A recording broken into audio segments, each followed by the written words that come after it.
Alors, en nutrition infantile, nous sommes amenés à accompagner les parents dès les premiers mois de vie. Alors, on rappelle que l'OMS recommande un allaitement maternel exclusif jusqu'à 6 mois chez le nourrisson, car le lait maternel est l'aliment idéal pour cette population. En revanche, certaines mamans ne souhaitent pas ou ne peuvent pas allaiter, et dans ces cas-là, les laits infantiles offrent des garanties tout à fait satisfaisantes. Donc, on va les conseiller à différentes périodes de la vie du nourrisson, notamment au sevrage de l'allaitement maternel, au moment de la diversification alimentaire, où on va passer d'un lait premier âge à un lait deuxième âge, et puis vers l'âge de 1 an, où on va conseiller la poursuite avec un lait infantile de type lait de croissance. Dans certaines situations aussi, on va dire médicales, on va conseiller un lait infantile, notamment en cas de troubles digestifs mineurs. Et puis, parfois, pour des pathologies un peu plus sévères, comme des suspicions d'allergie aux protéines de lait de vache ou de véritables allergies aux protéines de lait de vache, on va prescrire un lait infantile spécifique.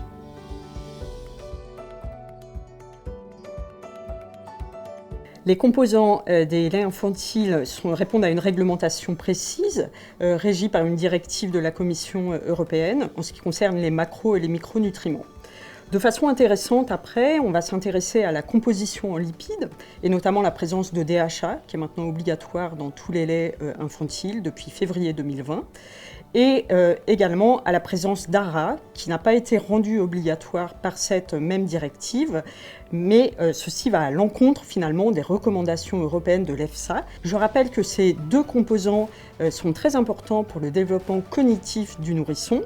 Indépendamment de ces lipides, on va s'intéresser à la présence de lipides laitiers dans les laits infantiles, avec un profil qui est plus proche du lait maternel, avec la présence d'acide palmitique en position SN2, qui va favoriser l'absorption des lipides, du calcium et diminuer les sels durs.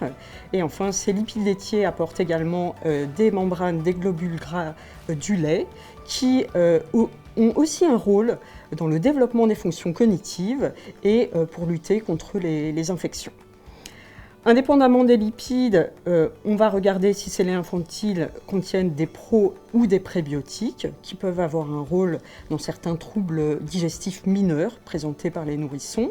Et enfin, on va s'intéresser à la présence de fer dans les laits de croissance et qui doit être apporté en quantité suffisante.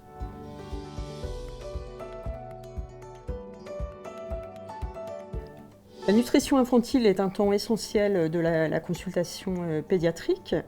On va poser des questions pour savoir ce que l'enfant consomme. Si la maman ne veut pas ou ne peut pas allaiter, on va s'assurer que l'enfant consomme bien un lait infantile et pas un lait de vache entier ou demi-écrémé acheté au supermarché, car ces laits ont une composition qui ne répond pas à la réglementation européenne. Donc si l'enfant consomme effectivement un lait infantile, on va revoir comment celui-ci est reconstitué, avoir un temps d'échange avec les parents pour savoir comment ça se passe, savoir à quelle fréquence ils proposent ce lait et quelles quantités de lait sont proposées au cours de la journée. Si l'enfant va bien avec le lait infantile que les parents lui donnent, on va continuer avec celui-ci. Si l'enfant effectivement présente des troubles digestifs mineurs, on verra avec les parents s'il est possible de changer de lait infantile pour lui proposer un lait plus adapté.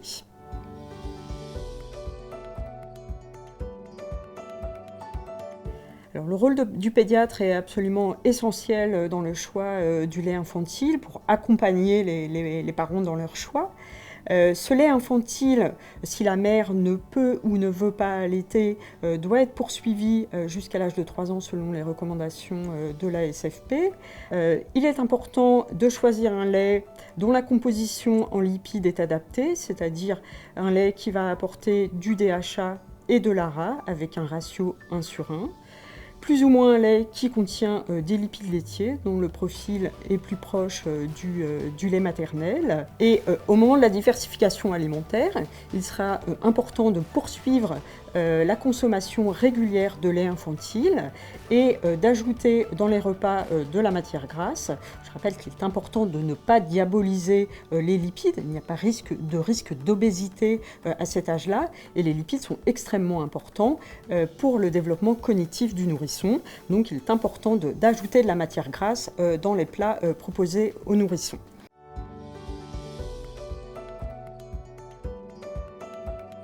Si les parents me demandent du bio, je leur réponds que c'est une alternative tout à fait possible, car leur composition répond complètement à la réglementation européenne en termes de micro et de macronutriments, donc ces laits sont tout à fait validés sur le plan nutritionnel. Par ailleurs, certaines familles désormais souhaitent savoir d'où provient le lait de vache qui a servi à la fabrication du lait infantile. Il est important de leur dire que certains laits infantiles sont issus de lait de vache issus de fermes locales françaises et que ces laits sont tout à fait adaptés pour leurs nourrissons. Si les parents me demandent un lait infantile à base de lait de chèvre, je leur dis que c'est une alternative tout à fait possible, car désormais il existe des laits de chèvre dont la composition est réglementée par la Commission européenne. Ces laits de chèvre apportent des lipides laitiers, donc ils ont un profil plus proche du lait de mère. Ils contiennent également des oligosaccharides qui peuvent avoir un effet de prébiotique et également des caséines fonctionnelles qui vont avoir un rôle dans l'hydrolyse protéique. Ces laits sont recommandés chez des enfants bien portants et ne conviennent pas à des enfants qui sont suspects d'allergie aux protéines de lait de vache ou qui ont une véritable allergie aux protéines de lait de vache. Le pédiatre a vraiment un rôle essentiel en termes d'accompagnement et d'éducation des familles en matière de nutrition infantile.